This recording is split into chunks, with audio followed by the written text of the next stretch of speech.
So actually, Charlie, before I think we've announced Nick Delorier and Justin Braun. We've also agreed to terms with 5 players. In addition, goaltender Troy Grosnick.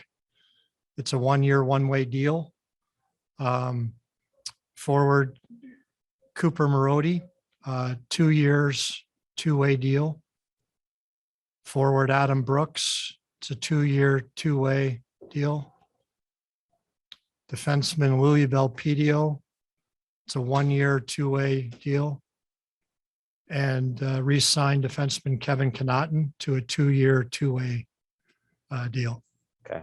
The goalie, is he expected to play in the NHL?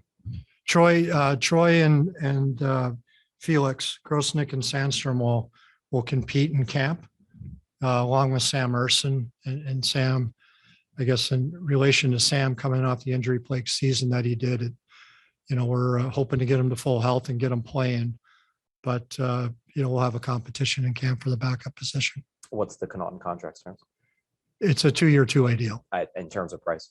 $750. To be clear, are you now finished with big free agency moves you envision? Yes, we're done. Okay. So Johnny Gaudreau, he's still out there. You guys are out on him. We're out on all the remaining free agents with the reality of our cap situation right now. And, it probably precluded us from looking at some of the more expensive options in the market today. But today to us is more about depth signings, getting guys make us a little bit harder to play against, and making sure we have some players on 2-way contracts that again can move between Lehigh Valley and Philadelphia. Were you ever in on Gaudreau, or was that not ever really a No, we weren't in. We were in on the players that we signed. There was reports that you guys tried to clear up cap space, weren't willing to give up a first-round pick in particular to move James Van Riemsdyk. Is that something you'd be willing to comment on? No, I talked to a lot of teams over the last little while about maybe ways to get cap flexibility. I don't know that it's fair to comment on specific players. We looked at some different options, but the price of moving contracts is really expensive. In some cases, even more expensive than what you just indicated to me. So at this point in time, for us, we like our depth up front. There's no question, as I've mentioned repeatedly, ideally we'd like to get some more high-end skill. And I think starting in the draft with Cutter Gauthier, hopefully he's a young man that can fill some holes for this organization down the road. And I think first-round picks are going to be a pretty important part of what we're trying to do as well. Back in January, when we spoke with you and Dave Scott, the words that were used were aggressive retool. This won't take that long to turn around. I guess, the moves that have been made, Tony DeAngelo, bringing back Justin Braun, adding a goaltender to this, competition, Nick Delorier. How does this qualify as that aggressive retool? Fans feel like, I think that they were sort of sold a bill of goods here. Well, sold a bill of goods. I mean, we've been very aggressive in trying to fix some of our holes. Right now, we felt we had some major holes on defense with the uncertainty around Ryan Ellis. He's progressed, but there's no guarantee when he'll be back. That's certainly a massive hole in our lineup, which we filled with Tony DeAngelo. Justin Braun's a guy that we know that was able to come in on an affordable contract and provide depth and help our penalty kill. There's the reality is we have some uncertainty with some of our players in terms of their health. We feel pretty confident, or I should say quite confident, that Couturier and Hayes will be able to bounce back. But right now, as an organization, the most important thing that we have to do is stabilize. I think we'll be a much improved team. We'll be a competitive team. A lot of things that we really struggled with last year, I feel we have a chance to be considerably better at, whether it's our goals against, our structure, our penalty kill, and our power play in particular. And those are areas we're all going to attack. We added some good quality kids in the draft, and one important thing that I think we've also been able to do is we haven't expended big dollars on long term, so we still have some flexibility as we look forward. And depending on Ryan Ellis, if that continues to not be a quick process, and we'll have the ability to get into some dollars potentially during the season that we can continue to look to fill some holes. So kind of going back to Ellis, I know you said it's no guarantee. The way you guys envision the defense shaping up right now, do you envision Tony DeAngelo essentially as the first pair defenseman? Because you acknowledged last season that Justin Braun was overmatched in that role. I assume you're re-signing him to be a third pair guy. Do you see DeAngelo as a first pair defenseman? Right now with our group, yes. I mean, that would be up to Torts how he wants to slot him, but I see Provorov, Sanheim, DeAngelo, and Ristolainen being the top 4D.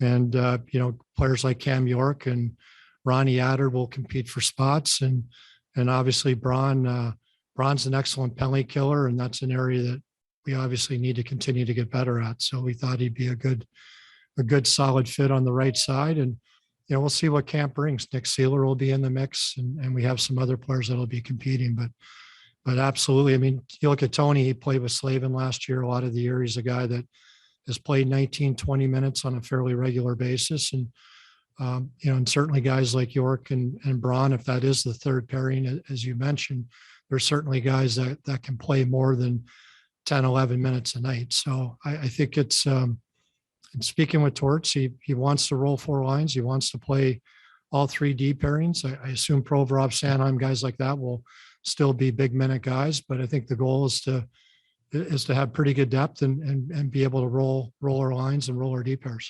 Going back a second, when you were talking in the previous question about, the uncertainty with injuries, the uncertainty with Ellis, you have guys coming back. The implication there seemed to be that, maybe that led you to not want to be as aggressive as you might have done if there was less uncertainty. Does that kind of imply that this year you talk about it being a stabilizing year? Is it closer to a rebuilding year than a retooling year? Oh, we're retooling, Charlie. The problem with Ryan Ellis's injury is very difficult to utilize LTI way in advance until we know where he's at. So that makes it difficult when you go out and get DeAngelo to help fill a hole on the right side due to the uncertainty with Ellis. It's difficult to have all the cap space that you want to have to go chase, multiple free agents. We felt our biggest hole right now, our biggest weaknesses right now were on defense. So adding DeAngelo and Braun, we feel helps our group, gives us a much better top 6 in the event that Ellis takes longer to heal to get back. If Ellis can come back quicker, we have depth and we can figure out what to do if we have too many good players. It's not a problem if you have too many good defensemen. But right now, my bigger concern was not having enough good defensemen and relying too much on young players like we did last year. So fixing the defense was extremely important to us. Up front, we have a lot of young players. We have to see if they can play. We have a lot of young players that require waivers. At some point, players like Morgan Frost and Owen Tippett and Allison and Lazinski and Hodgson and Ratcliffe and these kids need a chance to play. They need a chance to earn a spot. And as an organization, we need to see where they're at so we know what we have going forward. Our expectations are we're going to be a much more competitive team next year. By stabilizing, we're bringing in a new coaching staff. We're fixing some things off the ice to help hopefully avoid some of the repeats of last year. We want to get to a spot where we have a relatively healthy group of players that are playing the system, playing hard, defending better, and giving ourselves a chance to win every night. That's what I mean by stabilizing. Going to, to Nicholas Deslauriers. You guys obviously spent $5.1 million to keep Ristolainen. You qualified Zach McEwen. Why did you feel the need to add another guy in that vein? 31 years old, not much of a scorer, 4-year deal. Well, there was a pretty aggressive market for him. Players like Nick Deslauriers are hard to find. He's a guy that we like. We think he moves well. He forechecks well. He's a player that has a pretty good understanding of the defensive side of the game. He can kill penalties, which we believe he'll be able to do for us. And he obviously is an opposing physical presence, one of the tougher players in the league. And with the number of young players that we expect to be in our roster next year and in a division where there's a lot of big physical players, we thought Nick Deslauriers would help our group and bring an element that we feel we need to allow the rest of our group to play to their capabilities. So why wasn't Ristolainen and McEwen enough in that regard? Well, there'll be a competition for spots, for the rest of the players. Ristolainen is a big physical defenseman. Deslauriers is a big physical winger. I mean, Zach McEwen's a big physical winger, and but we'll have training camp and we'll see how everything sorts out. All right, we'll take some questions on Zoom now. Pat Gallen, you're on with Chuck. Go ahead. Hi, Chuck. Pat Gallen from CBS 3 in Philly. Last year, you guys struggled to keep fans in the building. Attendance numbers were down across the board. What would your elevator pitch be to the fan base going into the season to get them back? How do you pitch them on this is a team that they need to come out and see? Well, we're a team that we feel we've become a lot harder to play against with some of the moves we've made today. We've made strides to shore up our defense core, which last year with injuries in particular and struggled. We think we have players that we can slot players in their proper spot this year with the players that we've added now. And we have an opportunity to give a lot of our young players a chance to see what they can do. And we believe Couturier and Hayes have a chance to be healthy and get back to being productive players in the National Hockey League. Joel Farabee had off-season surgery, but we believe he'll be able to play pretty early in the season. So we believe we still have good depth of scoring up front. We have 3 lines that we believe potentially, assuming they're all healthy, can produce and provide depth of scoring. We like our defense core, and we have a goaltender in Carter Hart who took a step forward last year, and we believe is just entering the prime of his career. So, we have a lot of good pieces. We need to stabilize, as I mentioned earlier. We believe John Tortorella is going to help bring a harder to play against mentality for our group and is going to improve our defensive structure and cut down on our goals against. And frankly, it starts with that. That's why we made the moves we did to improve our defense core and with the coaching staff. It's going to be paramount to reduce our goals against dramatically, improve our penalty kill. And we believe that we have enough skill up front to score goals. Pat, do you have a follow-up? Yeah, I'm sorry. You mentioned fixing some things off the ice from last year. What specifically did you mean there? We had over 500 man games lost to injuries. So we're put a lot of time in this summer and to looking into why that has happened. And we're still working through the process and looking for areas where we can upgrade in terms of bringing in some specific specialists to help in different areas. So I think we're looking at ways to really add to our support staff to make sure our players have everything they need to hopefully prevent some of the injuries from happening that have occurred over the last year. Jordan, you're on with Chuck. Go ahead. Hey, Chuck. Hey, Jordan. Chuck, with Johnny Gaudreau, ESPN's Emily Kaplan reported that he was very interested in the Flyers. Did you contemplate at all about now being a time to take a swing at a player like that to perhaps reinvigorate the fan base and obviously make you guys a lot better now? We're not involved in the Johnny Gaudreau sweepstakes. Sam, you're on with Chuck. Go ahead. Yeah, Chuck, just to follow up on that, why were you not in the Johnny Gaudreau sweepstakes? Was it simply the cap, or was it you didn't think it was a good fit, or can you just elaborate on that a little bit, please? Yeah, I mean, Sam, we don't have the cap space to pursue those high-end type of free agents. Olivia, you're on with Chuck. Go ahead. Yeah, and just to follow up on that too, Chuck, why not make the cap space for someone of Gaudreau's caliber, especially after the season you mentioned talking about aggressively retooling and needing to add talent. Well, it's, you'd have to move multiple contracts to be able to do that. And you have to have a team as well. So in some cases, contracts are extremely hard to move. And in other cases, there's players that we don't want to move. We feel they're a big part of our future. Anthony Sanfilippo, you're on with Chuck. Go ahead.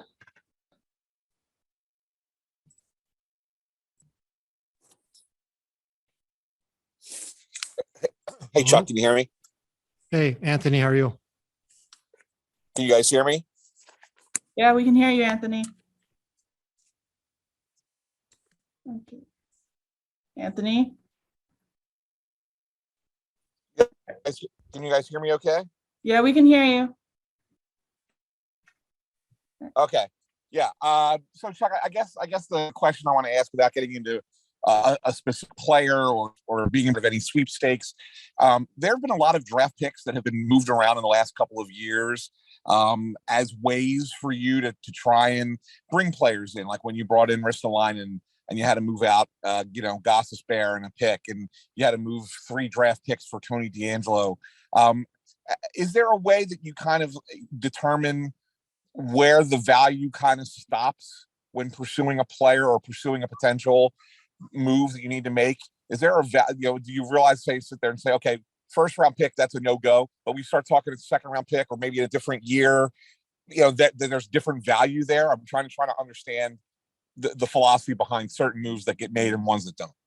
Yeah, well, I rely a lot on Ian Anderson and our analytics department to provide what the value charts would be for a player, for a pick, or what the value is. I mean, clearly this year, the 5th pick overall has an awful lot more value than a second round pick. And the case of DeAngelo, we felt we gave up the equivalent of the 39th pick to acquire him. So to get a 26, 27-year-old defenseman on a kind of a short-term favorable deal at $5 million, we thought was worth the equivalent of a high second round pick. So you make those value judgments of a player at the right age, at the right time, that can really fill a massive hole in our team, which is a power play quarterback. And we had a 12% power play last year. So to us, there's, not easy upside, but, with a proper power play quarterback, you should have the ability to improve from 12% to some number quite a bit higher than that. So that's how we made that decision.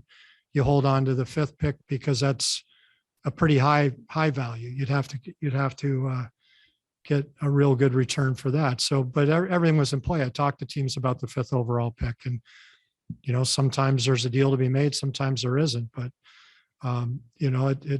it's all on a case by case basis. Gianna, you're on with Chuck. Go ahead. Hi, Chuck. So you've mentioned in the past that you need to acquire more high-end talent to get this team where you want it to be, but at the same time, you don't have cap space. So I guess, what is the timeline, if it's a retool, not a rebuild, to get this team back into contention and where you want it to be? Well, we'll find out this season. We'll see how we progress. We'll see how some of the young players either develop or don't develop. See which players can be a part of our future. I mean, the exception of maybe 1 or 2 players last year, nearly every player had a year that was below expectation. So is that a trend, or can players bounce back? Can players take a step forward? So I think there's a lot we need to learn about our group. We feel we have several good young players in the system that have already been drafted, and we'll get a chance to see how those players develop this year. And going into next offseason, we'll have more cap space than we did this offseason, and we'll be able to hopefully at that point in time put money where we feel we need to put it based on what we see. But there's no question to me we'll be a much more competitive team this season. How competitive, we'll see. I mean, we'll see again, hopeful Couturier and Hayes come into camp and 100% feeling good and skating, and Farabee returns quickly, and Carter Hart taking a step. I mean, there's some things that we have to see, but we're pretty pretty confident that it's going to be a much more competitive team. And from there, I guess we'll see where we need to put the money and which young players will be a part of the future and which young players can't cut it. It's a make or break year for a few of them. Okay, thanks, Chuck. Thank you, Oh, Chuck, thank for you. your time. Yep, no problem. Thank you.